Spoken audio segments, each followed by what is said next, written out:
ایک ہوتی ہے عمومی نعمت، اس کا ذکر ضرور کرنا چاہیے تحدیث نعمت کے طور پر، شکرانے کے طور پر، اور ایک اللہ تعالیٰ بعض بندوں پر خاص قسم کی رحمتیں کرتا ہے۔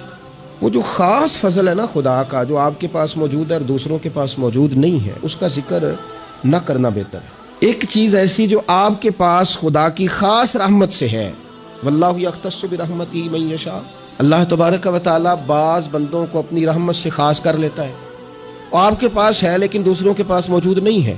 اگر اب آپ اس کا بار بار اظہار کریں گے تو لازمی نتیجہ حسد ہوگا، اس کا دوسروں کے دل کے اندر تکلف پیدا ہوگا۔ تو اگر اللہ نے کوئی خاص فضل دے دیا ہے تو اس کا بڑھا چڑھا کر ذکر کرنا، کوئی بھی نعمت ہو، اس کی کوئی بھی صورت ہو، آپ جب اس کو بار بار اس طرح بیان کرتے ہیں تو پھر حسد پیدا ہوتا ہے، پھر دل تنگ ہوتے ہیں، پھر لوگ برا بھی چاہتے ہیں، برا بھی سوچتے ہیں۔ اقبال کے استاد صاحب سے کسی نے کہا کہ آپ نے کمال کر دی، اقبال جیسا شاگرد تیار کیا، تو ڈاکٹر اقبال کے استاد فرمانے لگے میں نے تو ساری کلاس کو ہی پڑھایا تھا، میں اس کو الگ سے تھوڑی لے جاتا تھا، میں نے تو سب کو پڑھایا تھا، بس کلاس میں اقبال ایک ہی تھا۔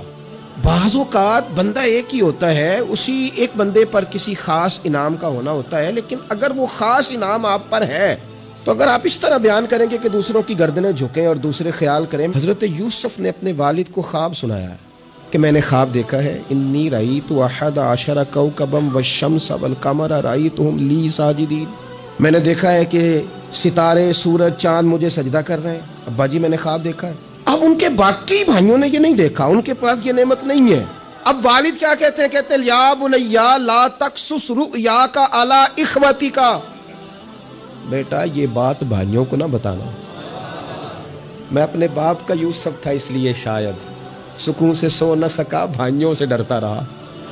لا تقصص رؤیاک علی اخوتک، بیٹا بھائیوں سے بات نہ کرنا، فیکیدوا لک کیدا، ایسا نہ ہو کہ وہ کوئی چال چلے، معاذ اللہ۔ کیوں چلیں گے وہ چال؟ ان الشیطان للانسان عدو مبین، اس لیے کہ شیطان آدمی کا کھلا دشمن ہے، ان کے دل میں بات ڈالے گا کہ تم بھی تو حضرت یعقوب کی اولاد ہو، تمہارے پاس کیوں نہیں؟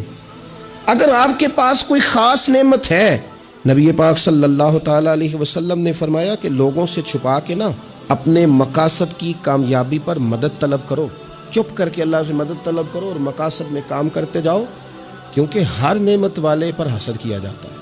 یہ جو بار بار بتانا، دکھانا، میں بھی ہوں، میں نے یہ کر دیا، میں نے دیکھا ہے خاندانوں میں ایک بندے پہ اگر فضل ہو گیا نا تو جان بوجھ کے بتاتا ہے۔ جب بھی خاندان والے جمع ہوتے ہیں کہتے ہیں جی میں تو ایک پلاٹ نہ لاہور بھی لے لیا ہے، کیا کریں جی آنا جانا پڑتا تھا، لہذا پھرنا، بچوں سے کہا روز جو تم چکر میں پڑے رہتے ہو تو اسلام آباد بھی بناؤ گا، بھئی آپ نے بنایا، دینا تو نہیں نا کسی کو، کسی کو انتظام رجسٹری تو نہیں نہ کرنی، تو بنا لیا تو پاس رکھو نا اپنے، کہنے کی کیا ضرورت؟ او میں نے تو جناب ایک گاڑی ہوتی تھی میں لے جاتا تھا تو بچوں کو تکلیف ہوتی تھی تو میں نے ایک اور خرید لی ہے۔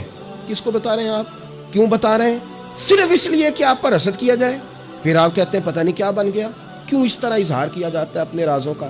اگر خدا نے کچھ چیز اپنے فضل سے دی ہے تو بندہ کا اور اللہ کا معاملہ ہے، اور اگر ٹہنی پر پھل زیادہ آئے تو اسے جھکنا چاہیے، نعمتیں زیادہ ہیں تو شکر بھی ادا زیادہ کرنا چاہیے۔ اور میرے نبی پاک صلی اللہ علیہ وسلم نے فرمایا اگر تم پر نعمتیں بڑھ جائیں تو تمہاری عبادت بڑھ جائے، فرمایا تم تھوڑے رزق پہ راضی ہو جاؤ، رب تمہاری تھوڑی عبادت سے راضی ہو جائے گا۔